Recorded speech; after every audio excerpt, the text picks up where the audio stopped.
Good morning সকলকে, তোমাদের সকলকে আমার চ্যানেলে অনেক স্বাগত রইল। আশা করি তোমরা সকলে খুব ভালো আছো, সুস্থ আছো, আর আমিও খুব ভালো আছি। না গো, আজকে ভালো নেই, মন মেজাজ একদমই ভালো নেই। তো ভালো আছি বলতে হয়, তাই বললাম, এটা সবাইকে বলতেই হয়। এমনি মন ভালো নেই বলতে গেলে তোমার কাল থেকে সত্যি একটু মনটা খারাপ আছে। আসলে অকারণে কেউ আমাকে কিছু বললে না আমার মানে রাগের থেকে খারাপ লাগে বেশি, আর মন খারাপ হলে তখন কিছুই ভালো লাগে না। তো যাই হোক, কী কারণে মন খারাপ তোমাদেরকে পরে বলছি, আগে ঘর বাড়িগুলো একটু পরিষ্কার করে নিই। তো এই বারান্দাটা আমি যতই পরিষ্কার করে রাখি না কেন, কোনো সময় পরিষ্কার থাকে না। এই এখন পরিষ্কার করব, আবার বিকেল হতে না হতে যেরকম সেরকম হয়ে যায়। আসলে এই খেলনাপাতিগুলো আমি বাইরে গিয়ে রেখে আসি, আর আমার ছেলে একটা দুটো করে নিয়ে আসবে আর এই বারান্দায় ফেলে ফেলে রেখে দিবে। আর যত তোমার মশা সব ওই খেলনাপাতির মধ্যে বাসা বাঁধে, আর যখন এই খেলনাপাতিগুলো নাড়াচাড়া করে তখন মশাগুলো সব যেন ওখান থেকে বেরিয়ে গোটা বাড়িতে দৌড়ে বেড়ায়। তো সেই কারণে ভাবলাম গিটের বারান্দাটা সকালবেলায় উঠে আগে পরিষ্কার করে ফেলি, তারপরে তোমার অন্যান্য কাজ করব। তো ব্ল্যাঙ্কেটগুলো আজ বের করেছি কতদিন হলো, গঙ্গায় কাচতে নিয়ে যাবো ভাবছি, কিন্তু যাওয়া হচ্ছেই না। পুকুরে যদি কাচার হতো তাহলে কবে কেচে নিয়ে চলে আসতাম, কিন্তু পুকুরে তো অল্প জল, এত ভারী ব্ল্যাঙ্কেট কাচা যাবে না। আর গঙ্গার যেহেতু স্রোত আছে, ব্ল্যাঙ্কেট কাচাটা না বেশ ভালো হয়, ধুলোগুলো যেন স্রোতে টেনে নিয়ে চলে যায়, তো বেশ পরিষ্কার হয়ে যায়। তো প্রতি বছর বরকেই বলি, বর গিয়ে আর আমি গিয়ে কেচে নিয়ে আসি। তো এবার আবার বরের টাইম হচ্ছে না, ও আজ যাবো কাল যাবো করছে, এই করে করে এতগুলো দিন ধরে ওই বারান্দাতেই পড়ে আছে।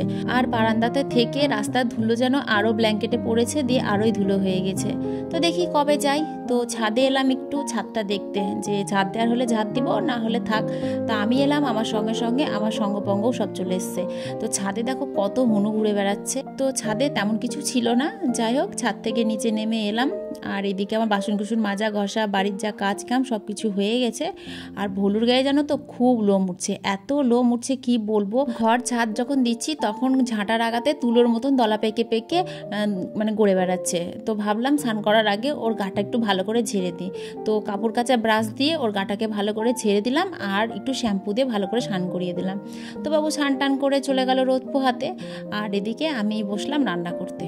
তো রান্না বান্না না করলে কি খাবো, তাই না? তো আমার তো আর সেই চিন্তা নেই যে কি রান্না করব, কি খাবো, যাই তাই রান্না করলাম, খেয়ে নিলাম। যেহেতু বাড়িতে আজকে আমি একাই আছি, আর একার খাবারের জন্য অত চিন্তা করতে হয় না। আর আমার ছেলের বেশি কিছু না, একটু আলু সিদ্ধ আর একটু ফ্যান হলেই ওর হয়ে যায়। তবে এখন মাঝে মাঝে একটু শাক, করলা ভাজা, একটু সবজিপাতি ওকে দিচ্ছি খেতে।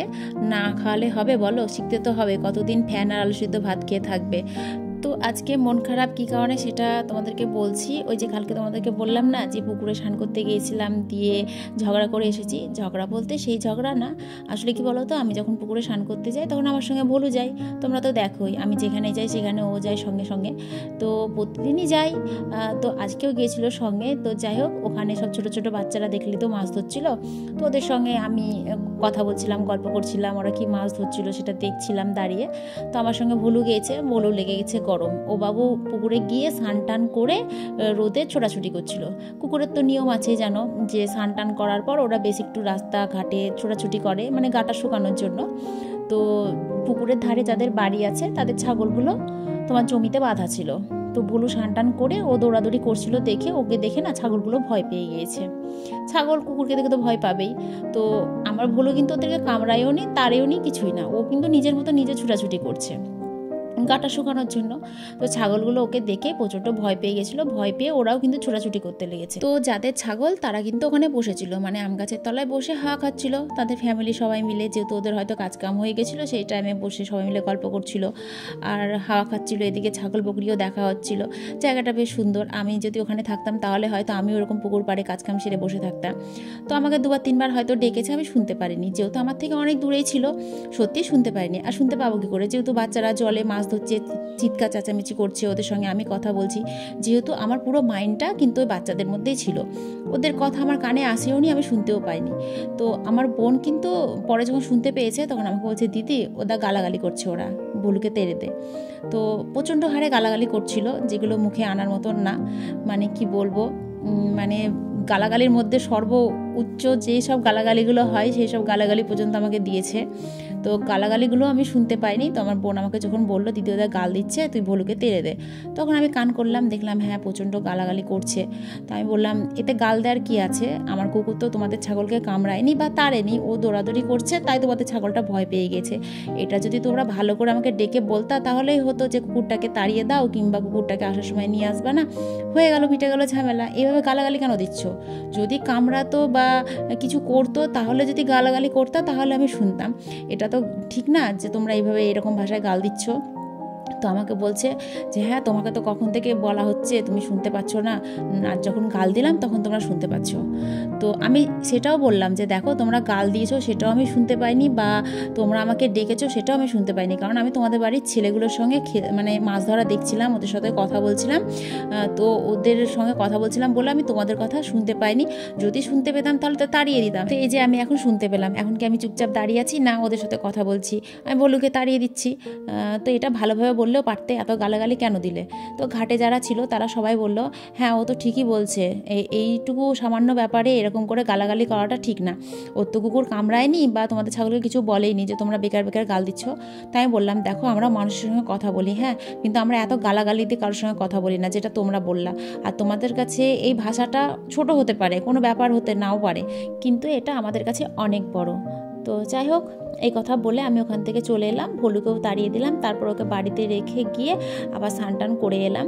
তো আমি যখন ওখান থেকে চলে আসি তখন ঘাটে যারা ছিল তারাও অনেক কথা বলেছে যে হ্যাঁ কথাবার্তা যাই হোক খারাপ বলেছে, এটা বলা উচিত হয়নি বা এত গাল দেওয়া উচিত হয়নি, সামান্য এইটুকু ব্যাপারে এরকম গালাগালি করাটা মানে ওদেরকে খারাপ বলেছে। তো দেখো আমি যদি ওদের কথা শুনে ওদের সঙ্গে ঝগড়া করতাম বা ওদের মতন আমি ওদের ভাষায় কথা বলতাম তাহলে তো মানে ওদের সঙ্গে আমার কোনো পার্থক্যই থাকতো না, তাই না? তো যাই হোক, ওরা যেটা বলেছে তার সঠিক উত্তর আমি ওদেরকে দিয়েও দিয়েছি। তো আমার কথা শুনে ওরা চুপেও গেছিলো। আমি বললাম যে যদি কামড়াতো তাহলে গাল দিতা ঠিক আছে, কিন্তু কামড়ায়নি, কিছু করেইনি, তোমাদের ছাগলের কাছে যায়নি, আর তা সত্ত্বেও তোমরা আমাকে এইভাবে গালাগালি করছো, এটা তো ঠিক না। কারণ আমরাও মানুষের সাথে কথা বলি, কিন্তু আমরা তো কাউকে এরকম গালাগালি দিয়ে কথা বলি না, তোমরা কেন বলো? তো ভালোভাবে বললেই হয়, ভালোভাবে বললে সব কিছু করা যায়, কিন্তু মানুষকে গালাগালি দিয়ে খারাপভাবে বলে কিন্তু সেটা করানো যায় না। তো যাই হোক, ওরা বুঝতে পেরেছে যে যেটা করেছে সেটা ভুল করেছে। তবে হ্যাঁ, ওদের মধ্যে 2-1 জন ছিল যারাও বলছিল যে এত গালাগালি কেন করছিস, চুপ কর, গাল দিস না, এরকম বলছিল। তো সব মানুষ তো সমান হয় না, সবারই মানসিকতাও সমান হয় না। কেউ ভাবে গাল দিয়ে আমি রাজা হয়ে গেলাম, আর কেউ হয়তো মনে করে না গাল দেওয়াটা উচিত না, এটা ভালোভাবে বললেই হয়তো এটা হয়ে যাবে। তো আমরা মনে করি ভালোভাবে বললে মানে হয়ে যাবে, কিন্তু কিছু কিছু মানুষ মনে করে যে না, এটা গাল দিয়ে বলাটাই ঠিক। তো যার মানসিকতা যেমন সে সেরকমভাবেই কথা বলবে। তো তারপরে বাড়ি এলাম, বাড়িতে এসে রান্নাবান্না করলাম, করার পর খাওয়া দাওয়া করার পর যখন ওটা নিয়ে আবার ভাবনা চিন্তা করছিলাম, সত্যি খুব খারাপ লাগছিলো। তো সেই কারণে মনটা একটু খারাপ, কারণ সত্যি বলছি আমাকে অকারণে কেউ কিছু বললে না আমি একদম সেটা সহ্য করতে পারি না।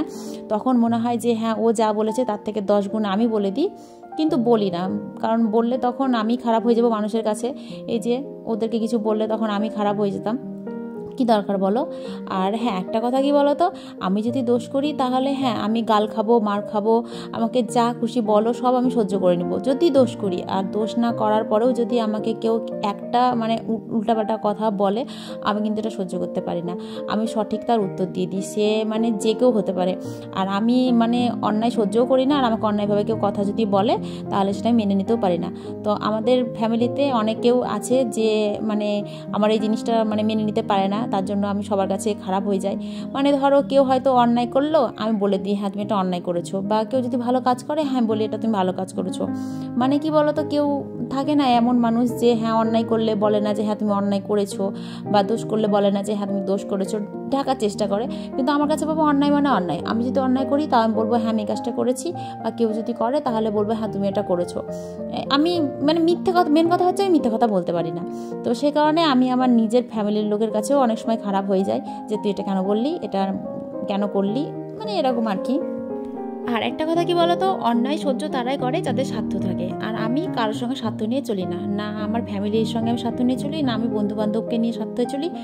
আমার কথা হচ্ছে যে ভালোবাসবা তাকে আমি ভালোবাসবো, যে আমাকে ঘৃণা করবা তাকে আমি ঘৃণা করবো, আমার বাবা সোজা সাপটা কথা। আর তুমি যদি আমার সঙ্গে রাস্তায় দেখে একদিন কথা বলো, আমি তোমাকে রাস্তায় দেখলে 10 দিন কথা বলবো, কিন্তু তুমি যদি আমার সঙ্গে বারবার কথা না বলে মুখ ফিরিয়ে চলে যাও, তারপরে কিন্তু আমি তোমার সাথে আর কোনোদিনই কথা বলবো না। আমি হচ্ছে এরকম মানুষ। তো আমি যেমন মানুষকে সহজে ভালোবাসতেও পারি, তেমন মানুষ যদি আমাকে একটু অবহেলা করে না, তাহলে তার থেকে আমি 10 হাত দূরে খুব সহজেও চলে যেতে পারি। তবে হ্যাঁ, আমি মানুষের সঙ্গে আগে থেকে খারাপ ব্যবহারও করি না, খারাপভাবে কথাও বলি না। আমি সবার সাথে মিশতে ভালোবাসি, সবাইকে নিয়ে হাসি খুশি ভাবে থাকতেও ভালোবাসি। এরপরেও অনেক মানুষ আছে যারা আমাকে অপছন্দ করে। আসলে আমি হয়তো তাদের মনের মতন চলতে পারি না বা চলতে পারিনি, সেই কারণে তারা আমাকে সহ্য করতে পারে না।